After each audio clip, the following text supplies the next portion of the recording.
whilst I was in that class and he was talking about gap analysis, I remember thinking, I'll never use this. Don't know where it's going to go. That through finding the gaps, I've been able to uncover a person that I didn't know existed. And by Krish Patel. I'm going to start again. Take two. Yeah. How do you see the gap and how do you reveal it in you? Nice one. Awesome. How long did it last?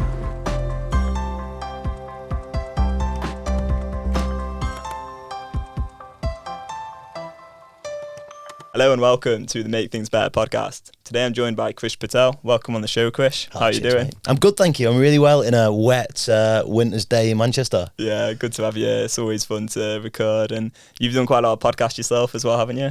Yeah, so I run a podcast and we've been doing it for over 2 or 3 years now, 150 guests, and yeah, it's been fun. So yeah, definitely run a podcast, but a bunch of other things all around the power of stories. Yeah, and I'm really looking forward to exploring that a bit more. It also takes the pressure off me a bit, knowing that you've got a bit of experience doing the podcasting, so I'm sure I'll learn a few things from you as well. I'm not used to being on this side though, so if I'm, how do I say it? If I start asking more questions and you're asking me, then tell me off, because I'm never the one giving the answers. I'm usually the one giving the questions. Yeah, I'm the same. Whenever I've been on a podcast before, I'm like, I just want to ask questions. I'm not used to this. But yeah, cool. So yeah, do you want to start off by telling us a bit about yourself and kind of your background, how you ended up getting into what you're doing now? Yeah, it's a little bit of a long story, but I'll tell you a little bit about who I am and how this journey kind of came about. So essentially, I'm from Bolton, born and raised, big up Bolton. So the land of the clouds, I always say blue sky doesn't exist in Bolton. And football was everything. You know, my first memories on this earth of me wanting, kicking a ball. I don't remember anything else. I wanted to play for the mighty Bolton Wanderers. And yeah, I was just told that it would never happen. I'm half English and I'm half Indian. I've always felt English, but I've always looked Indian, so I never fitted in. I didn't speak Gujarati, the language in our Indian dialect, and I didn't look white. So I was racially abused from as young as I can remember, and all I wanted to be was a footballer. And people would be racist, and then teachers would do the same, and essentially not believe in my potential. And at the age of 18, I became a professional football player, playing for Bury. Now, I always, even to this day, I still think of it as a failure because I didn't make it as a permanent pro.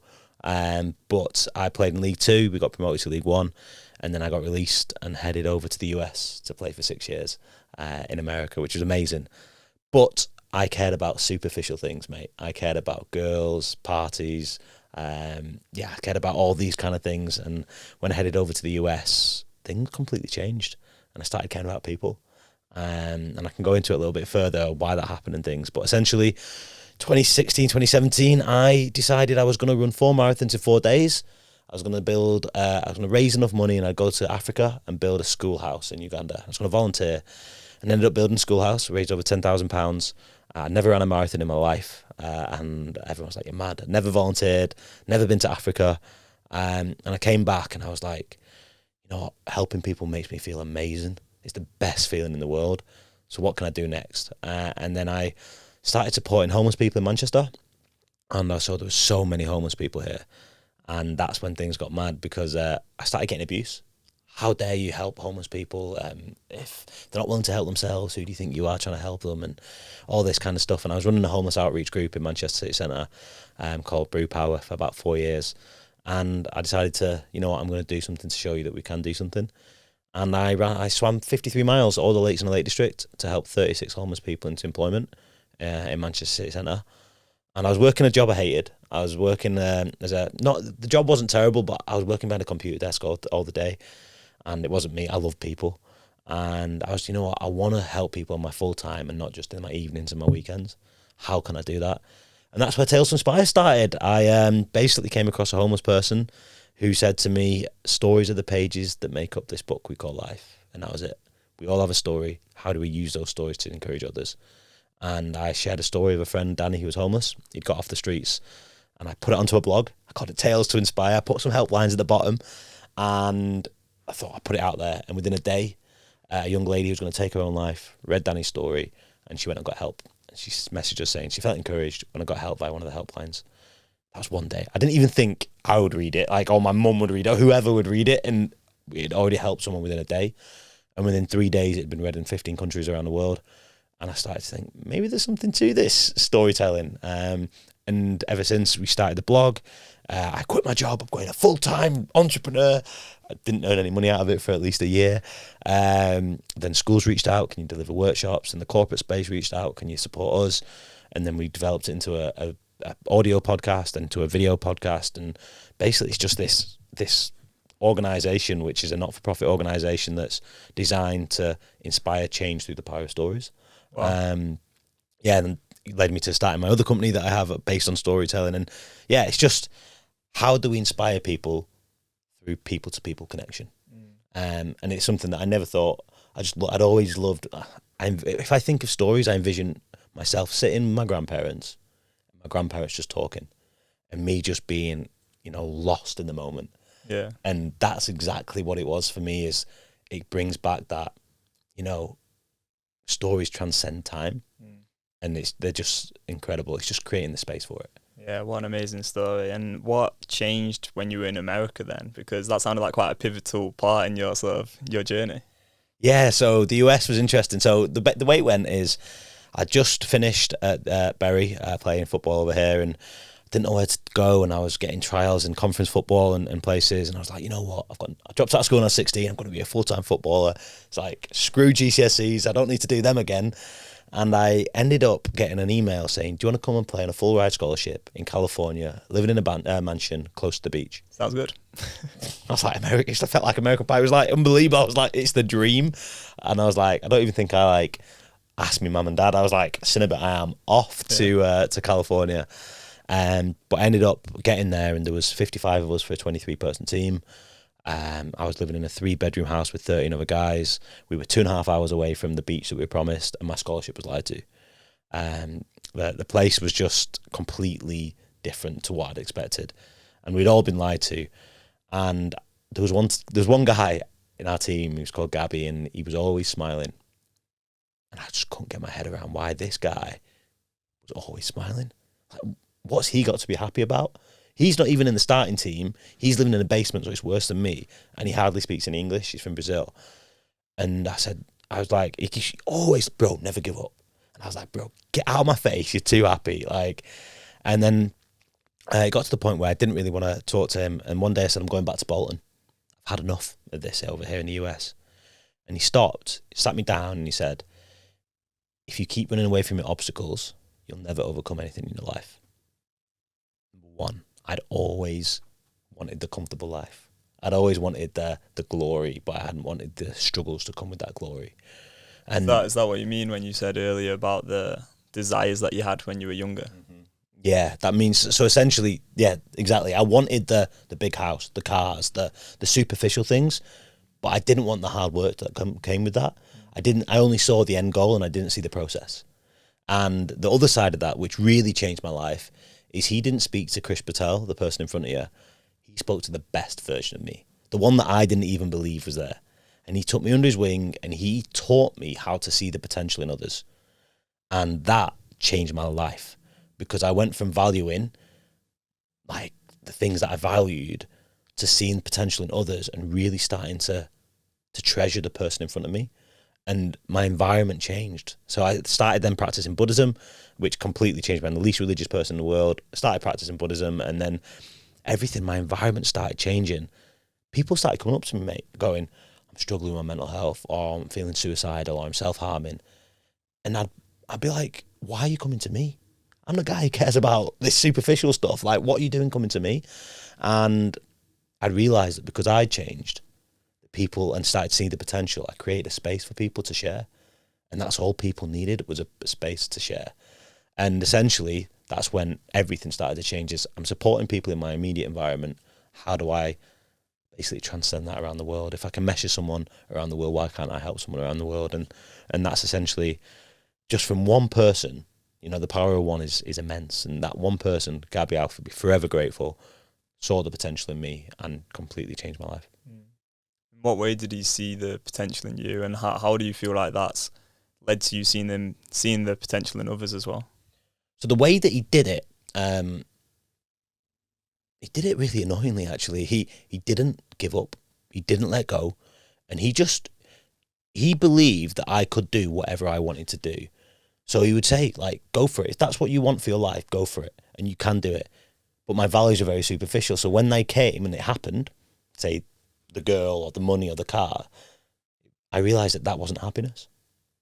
And then once that changed, my happiness started to change. So, right, get the car. And he keeps saying, you know what, mate, you can do anything you want. You can get the girl if you want. That's not happiness. Until you change you, nothing's ever going to satisfy you. And essentially it was this process of not saying, you know what, you need to change this. This is who you are. Just believing in you and believing in the potential and everything. It was a slow process that he just took me in his wing. The power of belief is incredible. And if it's based off true respect and values, that was amazing. So that was 2 years of sticking with Gabby and practicing Buddhism at that time as well. He introduced me to Buddhism, and that completely transformed my life into a philosophy where I had a foundation. I'd never had a foundation. And a foundation is probably one of the most important things you can have for your life. Because if someone said something negative to me back then, I'd be like trees with shallow roots. Like, you know, and the wind had come and I'd have fallen over and I wouldn't have known how to deal with it. When I got released for football, I was broken, mate. I had no idea what I could do in my life, you know. But now I was starting to put roots down to who I was.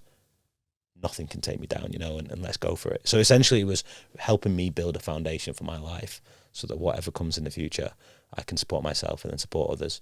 And then in terms of supporting others, it was really simple. It was just creating space.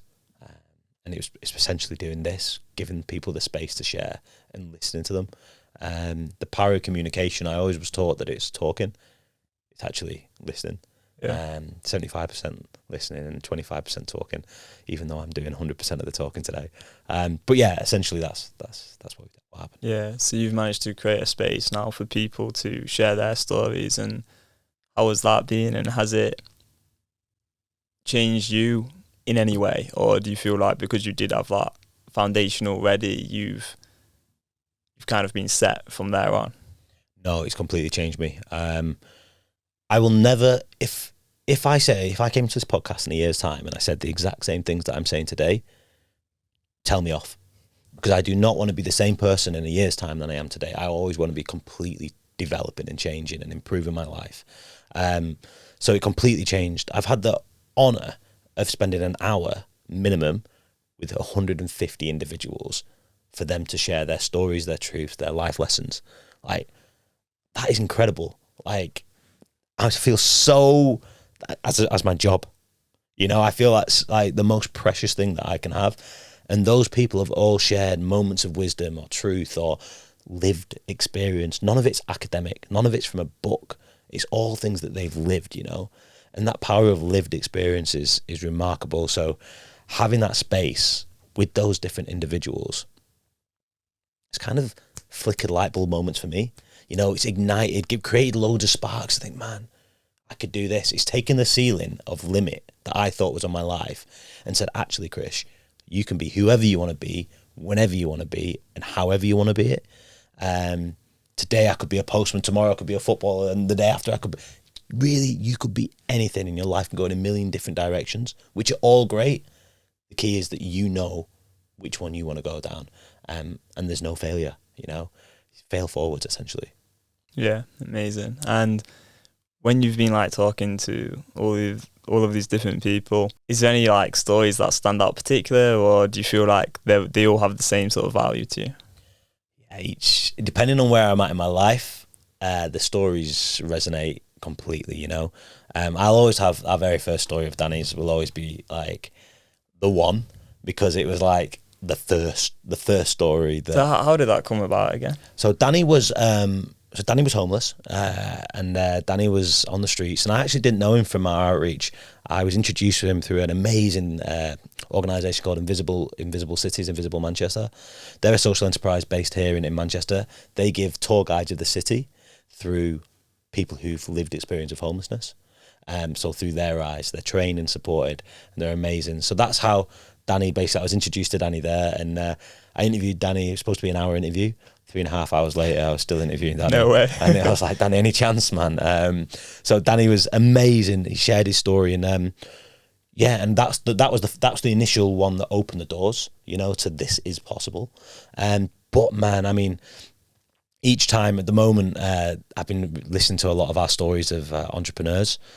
So Joe Foster, who's the founder of Reebok, and Eve Keke of Bunley Baby, which is an incredible organisation that supports sustainability for baby clothes. Hannah Cox of Better Business Network. There's loads of entrepreneurs that I could, like Lee Chambers, there's loads that I could just go through. Josh Connolly, who's an amazing individual, basically got through addiction and so much, and now he's basically changing people's lives across the world. And it's basically wherever I'm at, I get the opportunity to tap into whoever I want to tap into, and have that hour space. And the other thing that's beautiful is it doesn't have to go through the podcast. I can just pop them a WhatsApp message. I consider them all as my friends. So essentially, I pop them a message, pop them an email. Can I have 20 minutes of your time or an hour of your time? And or do you want to meet for a coffee or some food?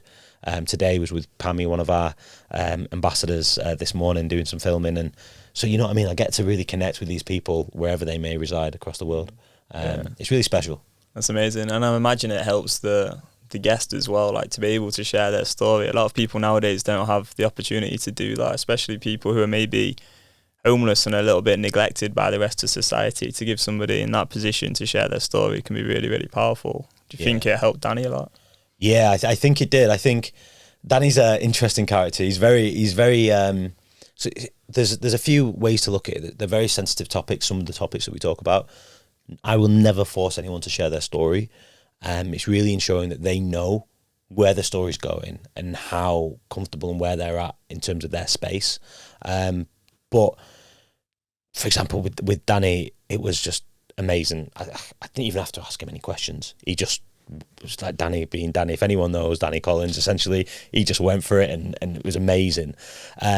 But through the power of other people's stories and the way that they share, is I give a voice to people who may not necessarily be heard. A platform that others may not listen to, may not even be interested in listening to, or not be aware. So one of the things that we've raised awareness on of refugees and gender equality, I can go through it, homelessness, disability awareness, inclusion, like racism, whatever, financial hardships, anything, entrepreneurship, adventure, the list goes on. But it's raising awareness of these, but through the power of lived experience. So I would never know what half of these people would go through unless I've lived it. Just telling you recently, I ruptured my Achilles, and I was basically one-legged for like 3 months. I never realised how hard it is to live with a disability until that happened to me. Now, I've interviewed lots of individuals with disabilities, and they've all shared with me how difficult it is to live in a world that's not built for them. So the question is, how do we provide a world that's built for people who may not be the norm? And I think that's one of the big things is I may not be normal the way I look or the way I talk or the things I've been through, whether that's whatever it is. But how do we give a voice to that and adapt the world for everyone as opposed to the majority? Mm-hmm. And I think it starts with listening.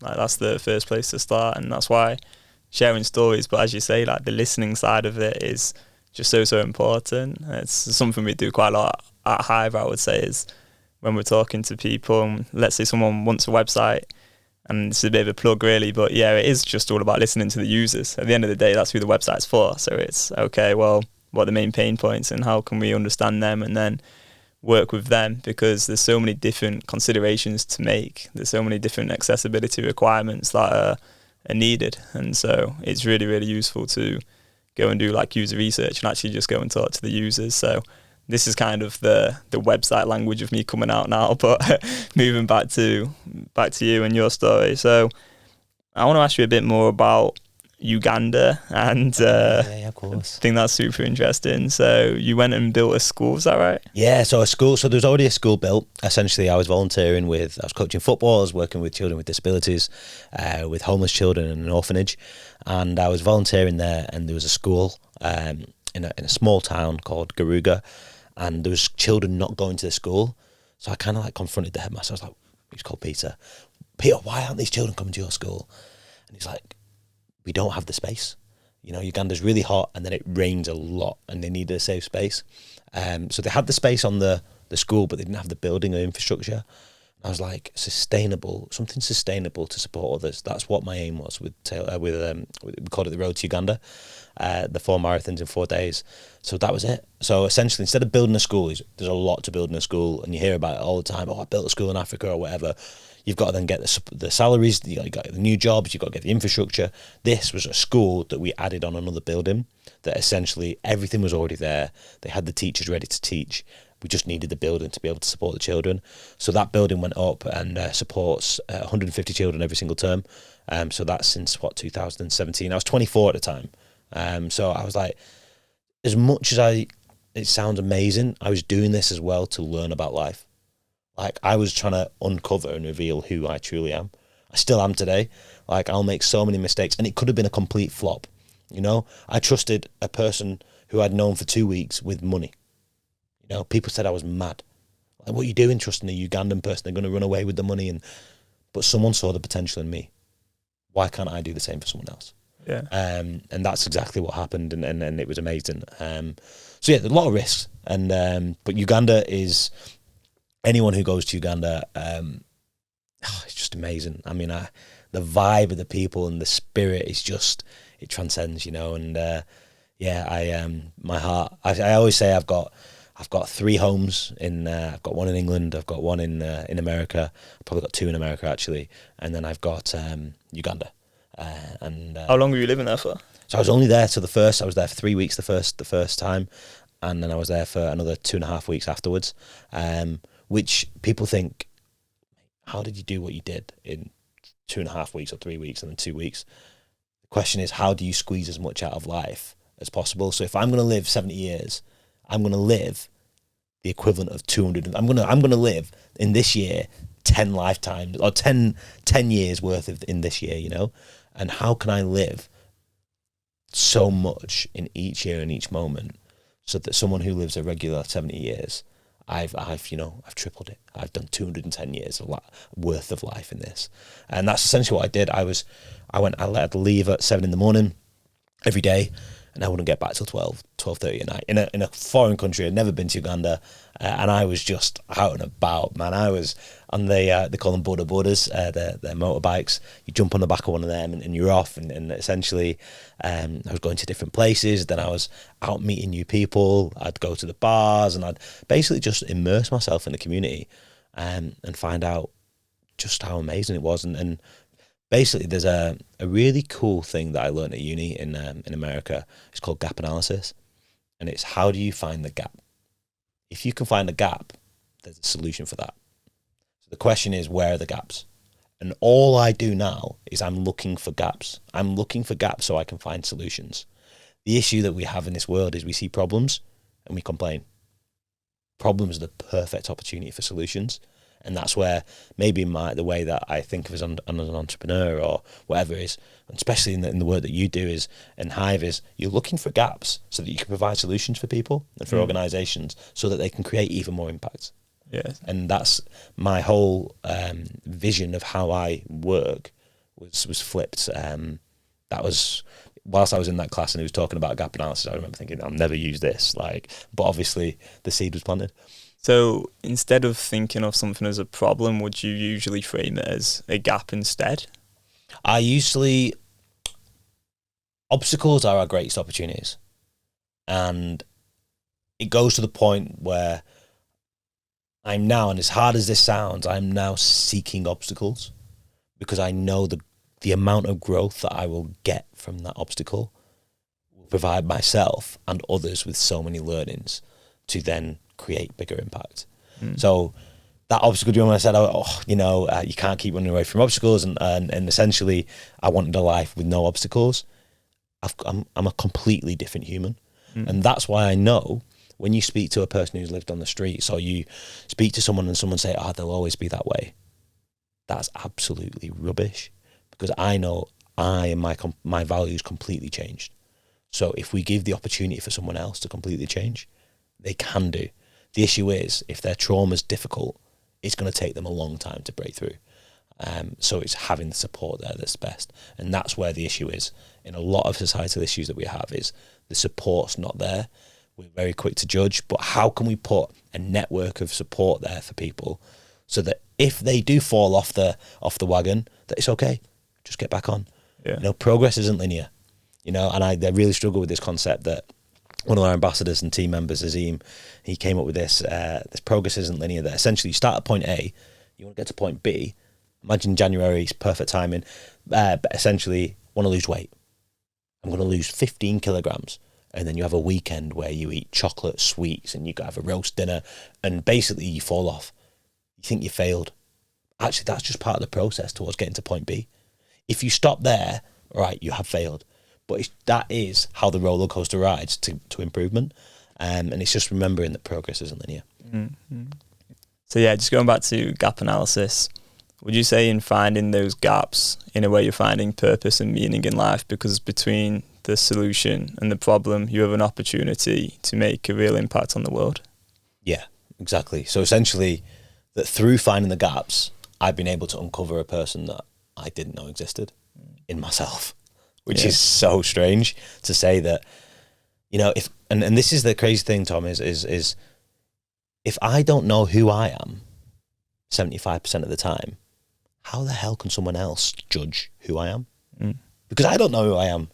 So it's the beautiful thing is that we're always uncovering our true self for that moment and getting moving forward. So whether if it's, and I'm talking about the self here, but it's exactly the same for an organization. It's exactly the same for a community. It's exactly the same for bigger, like, huge organizations. You always have to reveal a new self, because if you don't, you'll get left behind. I mean, you can go into organizations such as Blockbuster or Netflix and compare the two and see what happened to one and what happened to the other, you know. And it's just, how do you see the gap and how do you reveal a new?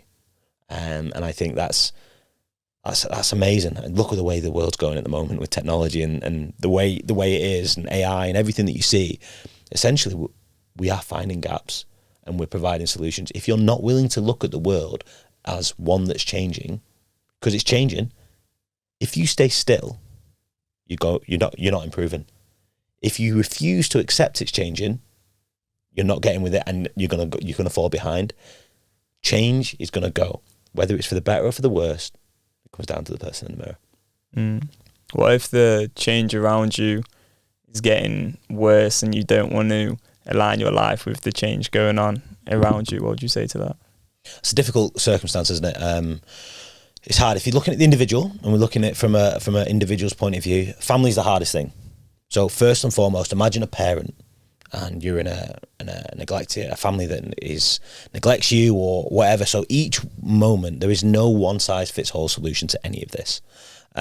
So if you're in a family, and the thing is, what's best for you? You know, how can you be safe first and foremost? If you're not in that environment that you feel is best for you, and if it's actually damaging you, you have to figure out a way that you can get out of that. So first and foremost, how do you get out of that environment to be able to support yourself? Now, it may be with a partner, it may be with children, parents, it may be with the work colleagues, whatever it is. If you then feel that you can't do that, then where's the gap or where's the solution? So what can you do to change that? Now, there'll be things that people talk about the blame game. The blame game works for no one, right? And if you blame yourself, that includes yourself, oh, I got myself into this situation and this happens to so many people, so it's my fault. No, like, this situation has happened because so many causes have come. This situation can change because you've got yourself there. The beautiful thing is you can get yourself out of it. And it's how do we look at it from that perspective? So if your environment's not where you want to be, that's okay, because you can change it. Yeah.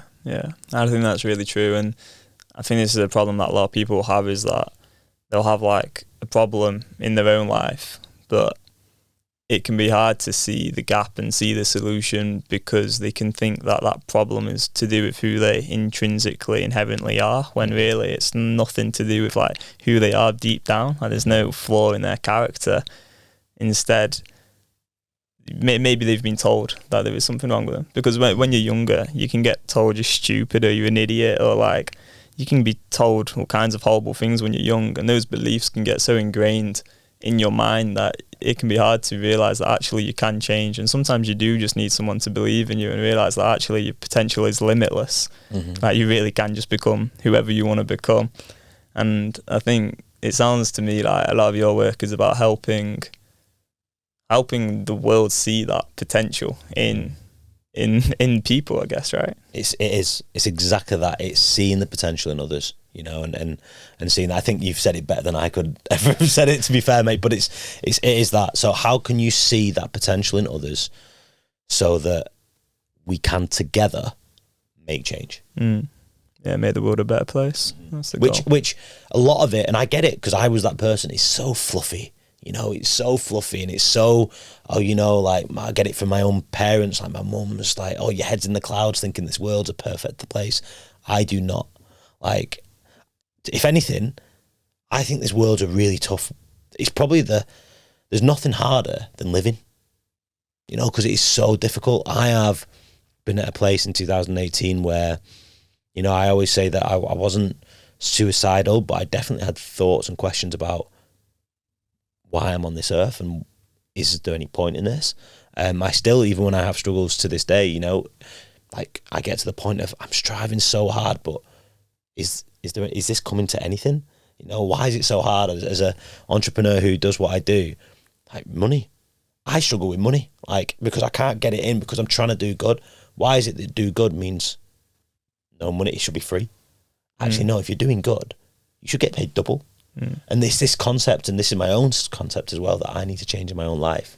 So it's just the easy route isn't always the best route, and I think that needs to be a heading above the door of my house, that the easy route isn't the best route, and that one of our ambassadors, Dave Cornthwaite, always says if you get a choice between two journeys, always take the one that has the best story. You know, and I think that's what I'm trying to do. Yeah. And it's amazing to hear as well, because you could have gone down the route, if you wanted, of maybe being less purpose driven, less bothered about like having a real positive impact on the world, and maybe have made a lot more money and not had some of those worries. But you really give me the impression that you're somebody who's like fully proud of what you're doing, and you know, you've got like this really nice foundation and so like positive, and it's like that's more valuable than like just the money or like the superficial sort of things that would maybe be easier to obtain in a way and not come with as many challenges. But staying true to what you think's the right thing to do has richer value than the wealth that seems to be like the option that's presented as like the right thing to chase in society, at least by some people. They would go that way. It's kind of a really difficult concept because money matters. It really does. Yeah. The best way for me to explain this is there's an incredible philosopher. He's called Tsunobudo Makaguchi. He's from Japan, and he's actually the first president of the Soka Gakkai, the Buddhism that I practice. And he said that there's three keys to work: beauty, gain, and good. Okay, so beauty is like how beautiful. How much do you enjoy your job? You know, how much do you enjoy it? What does it do for you? You know, and gain is what do you get out of it? Is it financial? Is it happiness? And good is how much impact are you making on this world? You know, and I realized that the job I had in 2019, you know, I wasn't earning not a lot of money. I had the same amount of money at the end of the month than I did at the start of the month, so I had no gain. I was not impacting anyone's lives, so I had no good. What were you doing back then? I was working as an admin assistant behind a computer desk, so I wasn't impacting anyone's lives. And the beauty, I didn't enjoy it. Yeah, I hated it. So beauty, gain, and good, I had none of it. So with Tales to Inspire, I had the beauty. I loved what I was doing / I'm doing now, and I had the good. I was making impact. I didn't have the gain. I had no money. But 2 out of 3 made more sense than 0 out of 3, right? Yeah. And I'm still struggling with that third one. But essentially it's, right, I know I've got 2 out of 3. You can make money. There is money out there to be made. And money is important. However, I am not going to sacrifice my values for it. Yeah. And that's the key. We've had so many organisations reach out to us who have put a lot of money down and said, can you come and help us? And essentially we've realised they're just working with us because we're either brown faces or we're working with certain things. It's a tick box. And then it comes to the conundrum for us is, do we work with that organisation or do we not? Are they paying us enough so that we can impact others? Or actually, you know what, they need to change a lot before we'll work with them. And it's not saying actually we won't work with people who are struggling, because the change has to come from them as well. So it's essentially weighing those up on a one-to-one scale. And the other side of something that you talked about earlier was people thinking that they are intrinsically bad or intrinsically good. There's another concept from a person called Daisaku Ikeda, an amazing philosopher and author, and he talks about the river, and he talks about how you will never ever change a riverbank. And that's very much like your personality sometimes. There are certain parts of your personality that are intrinsically you. You know, for me, I was going to say I'm funny, but it may not be. Like there's certain parts that, you know, that's just me and that's who I am. Okay. But what you can change is the quality of the water in that river. You can change the quality of who you are. And for example, the river could have no fish in it, or it could be thriving with fish. It could be crystal clear. It could have loads of things going in it. And that's exactly the same with your personality and who you are. People are trying to often change the things that they can't change instead of actually changing the quality of who they are. And if we can change the quality of who we are, then essentially we can do anything. Yeah. Some of the stuff you said today kind of reminds me of Stoic philosophy. I don't know if you know that. Yeah, of course, yeah. Because it's focusing on what you can control instead of what you can't control. And yeah, that personally makes sense to me. I think there's just so much outside of our control that can be really challenging, and we could focus on that and not do anything about it, or we can just focus on the small things in our own lives that we can improve. And then if we can change the bigger things that are outside our control and make a positive impact in those things as well, then yeah, by all means go for it. But I think one of the worst things to do is to focus on what we can't control and not do anything about it, because that just leaves us feeling so powerless, at least in my opinion, I think. Yeah. And usually people can do more than they think about the things that they think outside their control, when really actually maybe there's a bit more that they could help out with here or there, I don't know. But yeah, I think about believing in yourself is so important, and I wish we had more people kind of seeing the potential in others. I feel like through school and stuff as well, kind of like the grading system and how you have like people in different ranks and then like being judged like from such a young age, I think it can really dent a lot of people's confidence as well. And so it can We're be living really in hard. broken systems, mate, to be honest. Like if you look at we do loads of things in schools. We do wellbeing workshops in schools. We bring in our ambassadors to talk in schools, and we help put people's stories into books and to documentary series in schools. It's amazing what we do in schools. We do live events and all sorts of things. But the system is effectively broken. Until we accept the system is broken, we are trying to create people who are fit for jobs. Yeah. Those jobs may not exist in the future, and who cares if they do exist, because they're people. Speak to the person. How are they going to live? What is happiness? Where's their foundation? How do we speak to that potential? How do we promote creativity? You know, entrepreneurship. Like, I go into schools and I speak about entrepreneurship, and the teachers sometimes look at me like, what's that? Like, and it's like, I get it, because you're being taught by a teacher.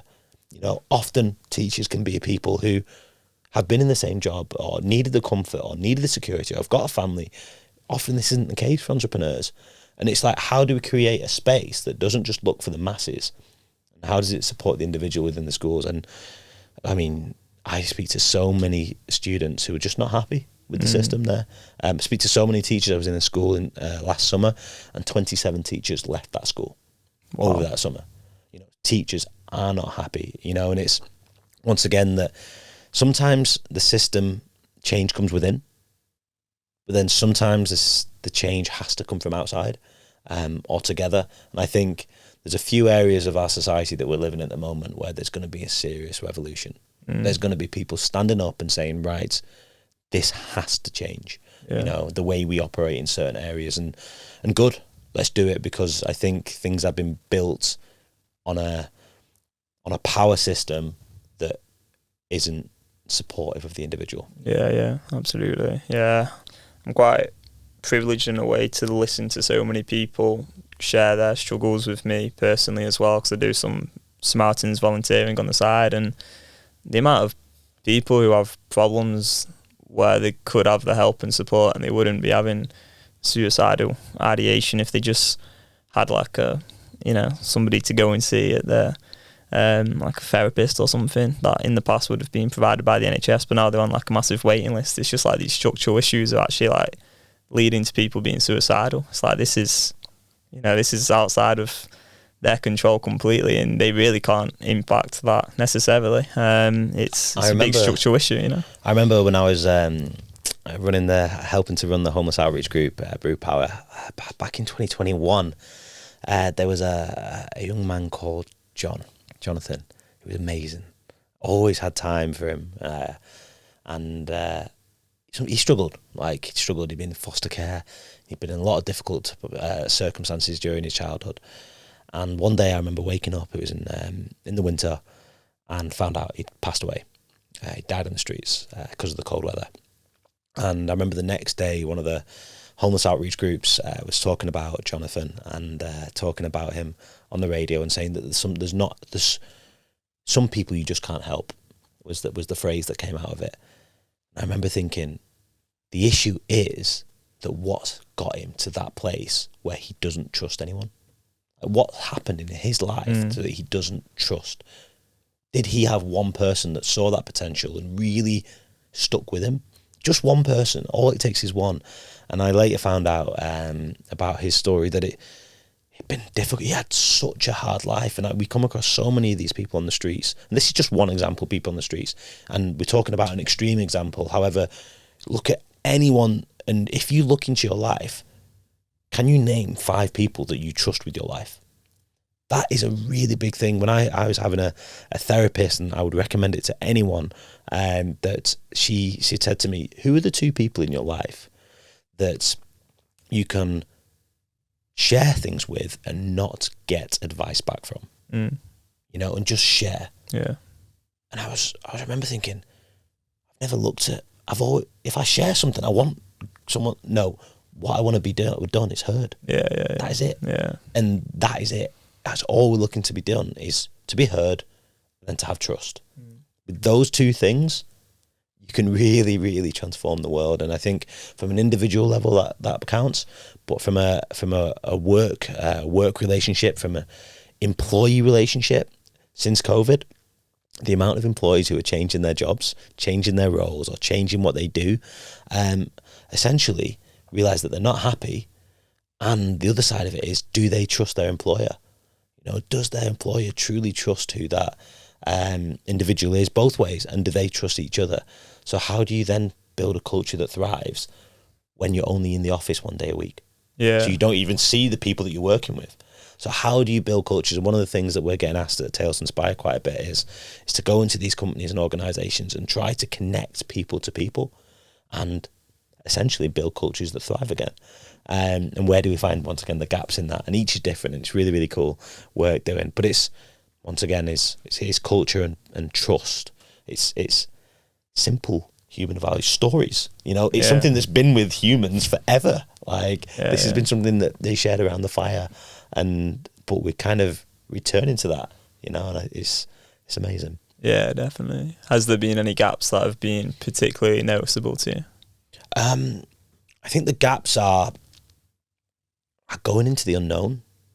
Since COVID, and this is a fair play to a lot of the bigger companies and organisations, that they have tried to accommodate, and the ones that simply haven't survived often, unless they're really big companies.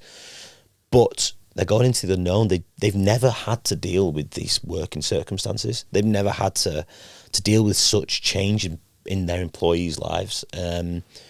So the big gaps essentially for the working companies or the individuals to support them is how do you support the majority and the minority at the same time? And how do you do that? So it's more of a question is, how can we build team culture? You know, how do we do that? And from our perspective it's really, really simple. It's people to people connection. It's getting them back in person. It's doing things together. It's working on projects. It's having you in one team work with another person in another team. Oh, I didn't know that person worked on that. I didn't even know that person existed in this company. Well, it's only a company of 15 people. How did you not know? And then why are you not working on that thing? Because actually your expertise could be. So it's like transcending those boundaries, making aware what people's roles are. And the simple thing of, I never knew that you worked at Samaritans. I've worked with you for 5 years. How do I not know that?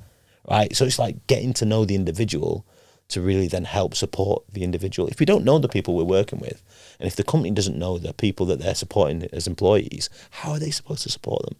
If one of your key values isn't money and it's time off, and I'm trying to have some more money but work even harder, you don't care. You've got as much money as you want. What you want is freedom so you can go and travel. Yeah. But it's all right. So I'm just going to keep giving you money. Actually, the thing you need is the thing that we've not even given you the opportunity to share. Mm-hmm. And I think it's really speaking to the individual. Yeah, and ensuring that they're really listened to and trying to create a culture where people understand what other people do, so then they can really build those connections and see how they can all thrive together, really. Because if an opportunity comes up and then you know that, like, oh yeah, that person over there in that department can help with this, and maybe they'd actually really enjoy that because I know they're into doing this or that, then you can really like create something out of what would have been nothing if you didn't know that they did that thing, right? So it's but building bridges essentially is how do you build bridges within your working team and cultures? The old school leave your personality at the door doesn't work. Yeah. You turn up to the workplace, sorry, I'll leave my personality at the door, and then I'll pick it back up when I leave. It doesn't work anymore because you've got so much with you in your personality that can help your workplace to thrive. Yeah. Like your passions can come into your workplace and help it thrive so much. The only issue is we never asked you what your passions are. Yeah. And it's then creating that space. So yeah, it's a really, really special thing that we're often working with, or we're getting more into working with with certain companies in terms of culture. Yeah. Awesome. I think the other thing with like working remotely nowadays as well is that sometimes it can be harder to like really get your personality across if you're just using like a Slack channel or something, right? And so yeah, I agree personally, like having that time in person, as long as, I mean, not everyone's going to want to be in person, and that's cool, I respect that, but there's going to be a lot of people who do want to meet up in person, feel listened to, feel heard, and also just have a bit of a laugh here and there as well. Sometimes that's all you need in a company is to get on with your co-workers and enjoy it, and maybe not be focusing just on the work the whole time. And creative ideas often come when we're not like in a meeting trying to come up with a creative idea, Of course, yeah. That also happens. All right, final question for you then, Krish, and thanks so much again for coming on the podcast. What can people do to make things better? And you can interpret this however you like, but we're going to ask for like one answer because I feel like you've already given quite a lot, but we'll go with it. What can people do to make things better? Is to speak to a new person. Speak to one new person every day that you've not spoke to. It's really simple, but that one person will give you a different idea, a different thought, something different that can really be special to your growth. I love that. That's amazing. And I wish I could do that personally. Like, I don't feel like I am at the moment, but I think I'd gain so much from that. Like, hearing different people's perspectives and opinions is one of the reasons I just love hosting this podcast. Because this conversation, like, it's taught me so much in just like an hour. It's like, that is valuable. That's what I love and I enjoy it. So I'd definitely be an advocate for that advice as well, for sure. All right. Thanks so much for watching or listening. I hope you have enjoyed the podcast. Where can people find you, Krish?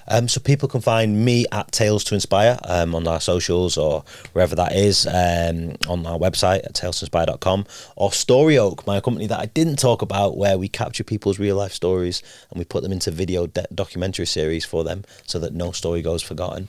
That's storyoak.co.uk. And once again, just type in Krish Patel and you'll find me. Awesome. Thanks so much for coming on the podcast, and I hope you have an amazing rest of your day. Goodbye.